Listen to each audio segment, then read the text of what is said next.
तमिलनाडु की हर योजना पर 20% करप्शन के कट मनी का लोड है।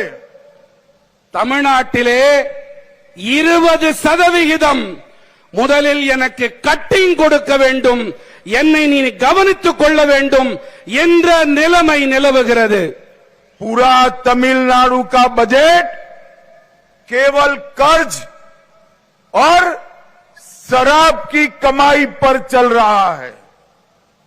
ஒட்டுமொத்த தமிழ்நாடு அரசின் வரவு செலவு திட்ட அறிக்கை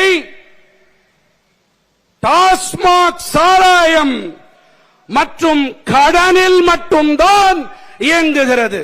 मित्रों, तमिलनाडु सरकार का एकमात्र उद्देश्य है स्टालिन जी के बेटे उदयनिधि को मुख्यमंत्री बनाना।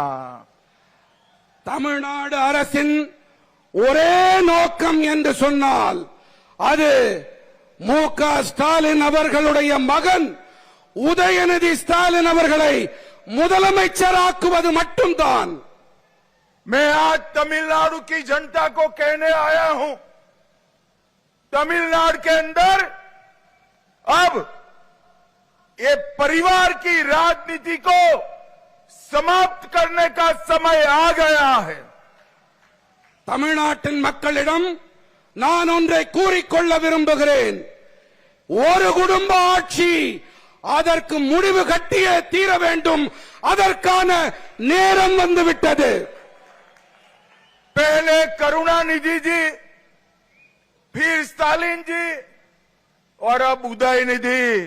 स्टालिन बाबू, आपका ये स्वप्न पूरा नहीं होने वाला है।